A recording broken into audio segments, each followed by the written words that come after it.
Сәлеметсіңдер ме, балалар? Қазақ тілі пәні 2-ші сынып. Сабақтың тақырыбы сын есім 116-шы сабақ. Сын есім сөздердің дұрыс жауабын табамыз. Сөз таптары: кілем, сыбдырлады, жаңбыр, салқын.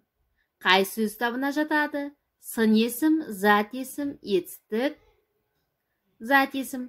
Кәне балалар, қай сөз таптына жататынын табайық. Ереже: заттың түрін, түсін, сапасын білдіретін сөздерді сын есім дейміз. Сын есімдерге қандай, қай деген сұрақтар қойылады. Мысалы, сұлу, қоңыр, сопақ, тағы да басқа сын есімдерді айта отырайық балалар.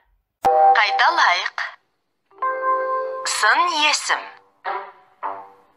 заттың түсін, көлемін, салмағын, дәмін, пішінін білдіретін сөздер сын есім деп аталады. Сын есімдерге қандай, қай деген сұрақтар қойылады.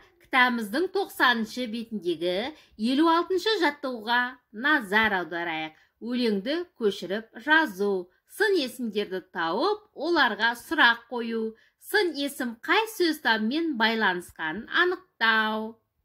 Асау өзен арқырап, асқар таудан дүркіреп, айдын жатыр жарқырап, алды дала бір түлеп. Кәне балалар, ендеше өлеңді көшіріп, қандай деген сұраққа жауап беретін сөздерді табайық, және қандай сөз табымен байланысқанын анықтайық. Кітабымыздың 90-шы бетіндегі 57-ші жаттығуға назар аударайық. Суретте балалар нелер бейнеленген?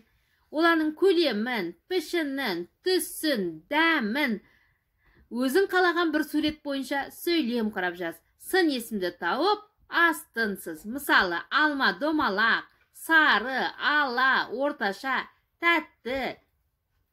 Кітабымыздың 90-шы бетіндегі 59-шы жаттығуға назар аударайық. Үлгі бойынша сын есімдердің мағынасына қарай топтап жаз. Үлкен, ірі, жасыл, жақсы, ащы, домалақ, қышқыл, құрғақ, ұсақ, кіші, күлгін, боз, дәмді, тәтті, сопақ, сүйір сөздерін үлгі бойынша жазамыз. Мысалы, түсі қандай? Жасыл. Дәмі қандай? Ащы. Сол сияқты үлгі бойынша өзіміз дәптерімізге жазайық. Енді кітабымыздың 91-ші бетін ашайық. Балалар, ненің суретін көріп тұрмыз? Дұрыс айтасыңдар. Түлкінің суретін көріп тұрмыз. Түлкі қандай аң? Түсі қандай? Оның құйрығы қандай болады? Түлкі қандай жерде мекендейді? Сұрақтар бойынша сипаттау мәтінін құрап жазып, дәптерлерімізге көшіріп жазып қояйық. Балалар, үй тапсырмасын алайық. Үйге 58-ші жаттығу, 90-шы бет.